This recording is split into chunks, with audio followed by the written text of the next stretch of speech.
Princess Diana, the long story of her life, love, and heartbreak. Chapter 1 Before the Crown.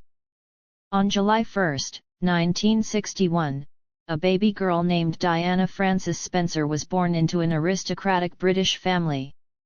Nobody could have known that this quiet little girl would one day become one of the most famous women in modern history.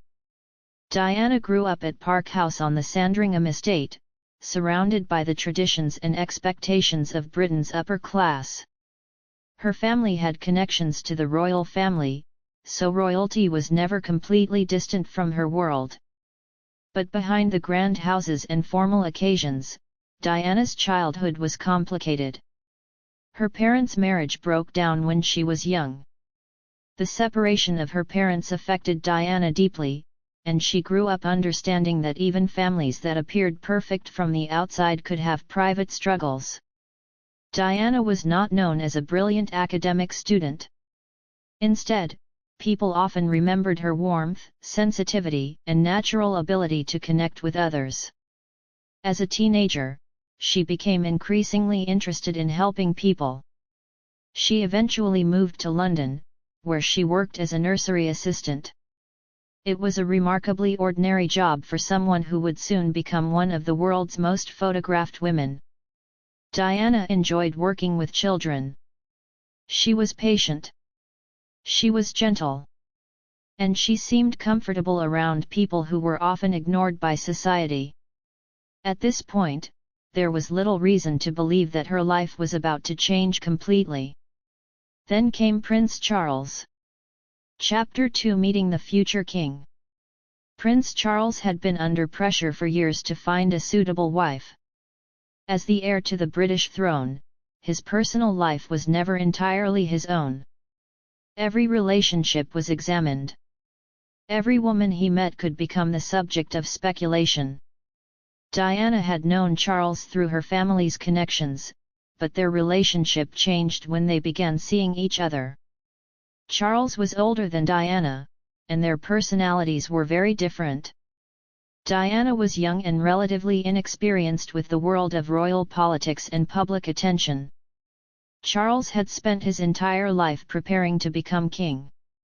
Their courtship attracted enormous interest. When their engagement was announced in February 1981, the world became fascinated with Diana. She was only 19. Suddenly, the young nursery assistant was being introduced as the future queen. Reporters wanted to know everything about her. What did she like? What did she wear? What was she like privately? Diana suddenly found herself living inside a story that millions of people believed was a fairy tale. But real life is rarely as simple as a fairy tale. Chapter 3 The Wedding of the Century. On July 29, 1981, Diana and Charles were married at St. Paul's Cathedral. Millions watched the ceremony around the world. Diana's wedding dress became iconic.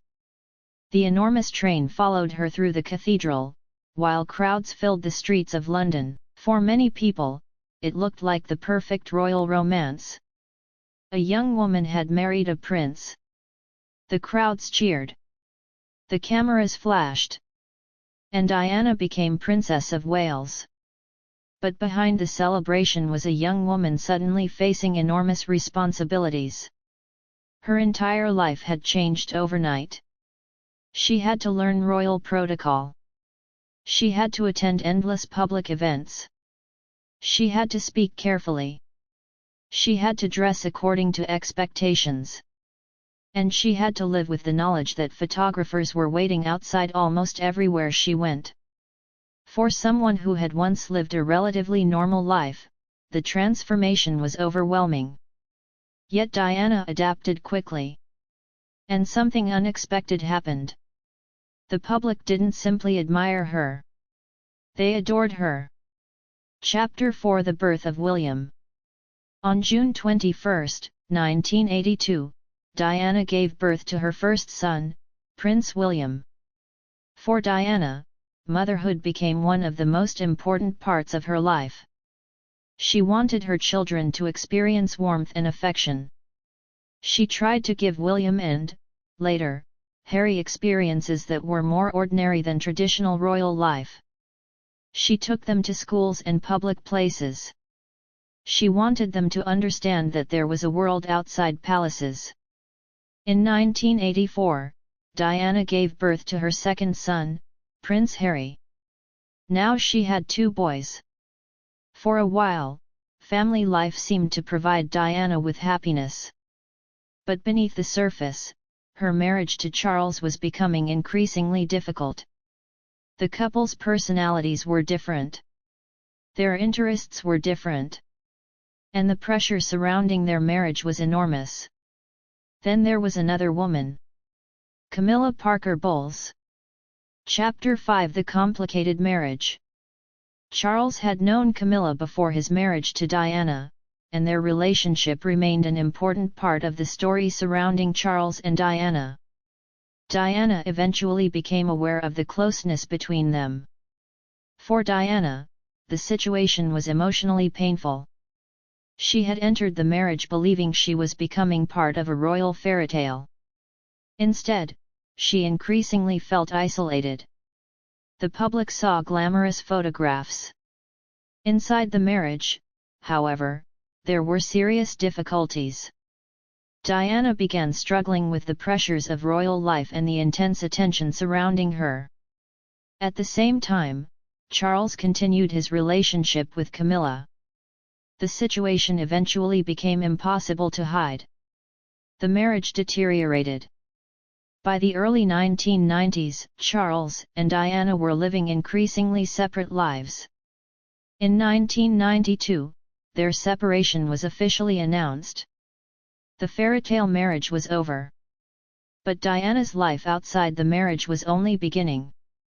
Chapter 6: Diana finds her own voice. After the separation, Diana began to develop a stronger independent identity. She became increasingly involved in humanitarian causes. She visited hospitals. She met homeless people. She supported children. She traveled internationally. And she used her enormous popularity to bring attention to difficult subjects. One of her most important areas of work involved HIV/AIDS. During the 1980s and 1990s, many people were frightened by HIV because of misinformation about how it spread. Diana's public compassion helped challenge the stigma surrounding people living with HIV/AIDS. She showed that a person should not be rejected simply because of an illness. This was one of the reasons her influence became much greater than her royal title. Diana was no longer simply the wife of the future king. She had become a global humanitarian figure. But her private life remained complicated. Chapter 7: Barry Manicky. One of the men connected to Diana's private life was Barry Manicky. Manicky was a police protection officer assigned to Diana. During the difficult years of her marriage, Diana reportedly became very close to him. There has been considerable speculation about the exact nature of their relationship. Some accounts describe deep emotional attachment, while other details remain disputed. What is clear is that Manicky became significant in Diana's life. His death in a motorcycle accident in 1987 affected Diana deeply. Because of the uncertainty surrounding some aspects of their relationship, it is important not to present every later claim as proven fact. But Diana's emotional response to his death is part of the larger story of her difficult years. She was a young woman living under enormous pressure. And she was searching for people she could trust. Chapter 8: James Hewitt. Later, another man entered Diana's life. His name was James Hewitt. Hewitt was a British Army officer. Diana met him through social connections, and over time they became close. Their relationship eventually became romantic. At this point, Diana and Charles were already separated, although they were still legally married. The relationship with Hewitt later became public and attracted enormous media attention. For Diana, it was another example of how difficult it was to maintain privacy. The public wanted to know everything. Newspapers published stories. Photographers followed her. Rumors spread. Diana's personal relationships became international news. Eventually, her relationship with Hewitt ended. But the attention surrounding it remained. Years later, Hewitt would publicly discuss the relationship, while questions about exactly when and how aspects of it developed continued to attract attention. Chapter 9: Diana and the Media. There was a strange relationship between Diana and the press. The media helped make her famous. But the same media attention often made her life extremely difficult. Photographers followed her everywhere. If Diana went shopping, there could be cameras. If she visited friends, there could be cameras. If she traveled, there could be cameras. Sometimes even her children attracted intense attention. Diana understood the power of photographs. She knew that one picture could create a worldwide story. But she also wanted moments of privacy. This conflict became one of the defining struggles of her life. She was famous because people wanted to see her. But she sometimes wanted nothing more than to live an ordinary moment without being watched. Chapter 10: The separation becomes a divorce. The relationship between Charles and Diana eventually moved toward divorce. Their public lives remained connected, but their marriage had effectively ended. In 1996, their divorce was finalized. Diana was no longer the wife of the future king. She remained Diana, Princess of Wales, but she now had greater freedom to shape her own life. She continued her humanitarian work. She continued raising William and Harry. And she began looking toward a future outside the traditional royal system. She was still only in her mid-30s. There was every reason to believe that she had many years ahead of her. Then came the summer of 1997. Chapter 11: A new chapter with Dodi Fade. In the summer of 1997, Diana became closely associated with Dodi Fade. Dodi was the son of Egyptian businessman Mohammed Al-Fayed. Diana and Dodi spent time together during a holiday in the Mediterranean. Photographs of them quickly appeared around the world. The public became fascinated. Was Diana in love again? Was she planning to marry? Had she finally found happiness? There were many questions. But the relationship was still relatively new, so many of the claims made by newspapers were speculation rather than confirmed facts. Diana seemed to be enjoying the freedom of her new life. She was traveling. She was spending time with people she cared about. She was continuing her charitable activities. And she was spending time with her sons. Nobody knew that the summer of 1997 would become the final chapter of her life. Chapter 12: Paris. On August 30, 1997, Diana and Dodi were in Paris. They spent part of the evening at the Ritz Paris. Later that night, they left the hotel. A group of photographers followed their vehicle. The car entered the Pont de l'Alma tunnel. A terrible crash occurred. Dodi Fade and the driver, Henri Paul, died. Diana was seriously injured and taken to hospital. Doctors attempted to save her. But despite their efforts, Diana died during the early hours of August 31, 1997. She was only 36 years old. The news spread around the world. People struggled to believe it. The woman who had seemed almost constantly present in newspapers and television had suddenly disappeared from the public world. Chapter 13: The world mourns. The reaction was enormous. Crowds gathered outside Kensington Palace. People brought flowers. People cried. People who had never met Diana personally felt as though they had lost someone they knew. Her funeral was watched by millions around the world. Her sons, William and Harry, walked behind her coffin alongside their father and other members of the royal family. It was an image that stayed in people's memories. For the world, Diana had been many things. She had been a princess, a celebrity, a mother, a humanitarian, a woman whose marriage had become one of the most famous relationships in the world, and a person whose private life had been constantly examined. But for William and Harry, she was simply their mother. Chapter 14: What her love stories really mean. Diana's relationships have fascinated people for decades. Her marriage to Charles, her reported closeness with Barry Manicky, her relationship with James Hewitt, her final relationship with Dodi Fade. Each relationship has been discussed in books, documentaries, newspapers, and television programs. But reducing Diana's life to her love affairs would miss the bigger story. She was a complicated person living through complicated circumstances. She wanted love. She wanted friendship. She wanted freedom. She wanted to be a good mother. And she wanted to help people. At times she made mistakes. At times she struggled. But she continued trying to find her place in the world. Chapter 15: The People's Princess. Diana's greatest legacy may have been the way she connected with ordinary people.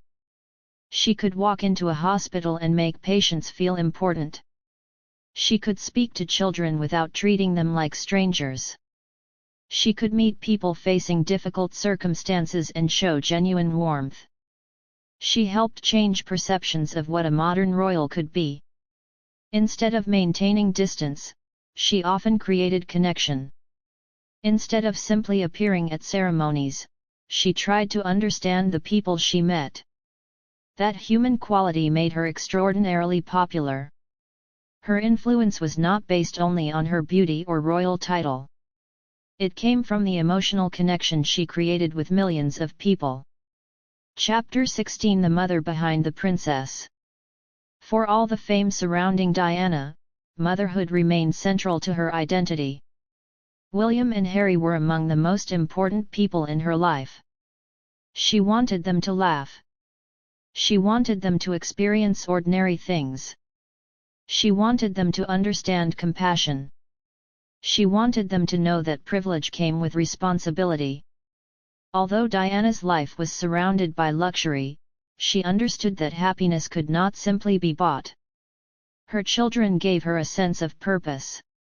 Even during the most difficult periods of her marriage and public life, she continued to focus on them. Chapter 17: The Mystery That Remains. Because Diana's death happened during such a dramatic period in her life, many theories and rumors appeared afterward. Questions were raised about the photographers, the driver, security, and the circumstances surrounding the crash. Official investigations examined what happened. It is important to separate established findings from speculation.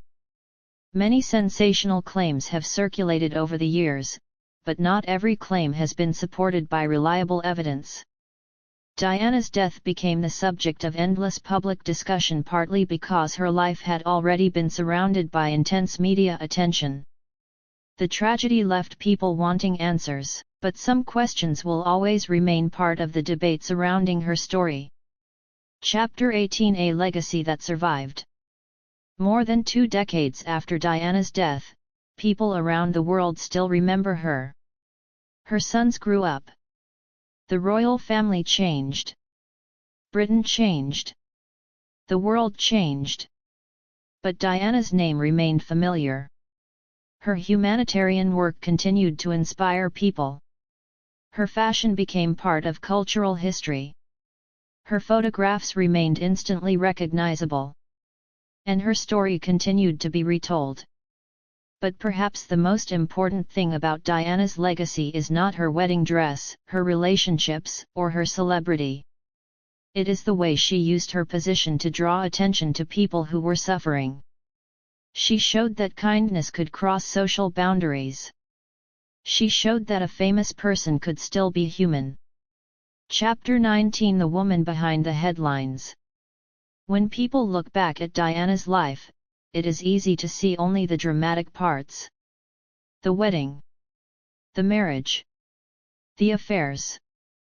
The divorce. The paparazzi. The final relationship. The tragic death. But behind all those headlines was a human being. Diana had hopes. She had fears. She made mistakes. She experienced happiness. She experienced heartbreak. And she wanted to be understood. Her life was not a perfect fairy tale. It was something more complicated and more real. A young woman entered a world of enormous expectations and became a global figure before she had fully discovered who she was. Along the way, she changed. She became more independent. She found causes she believed in. She became a devoted mother. And she tried to use her extraordinary position to help others. Chapter 20 The Princess the World Never Forgot.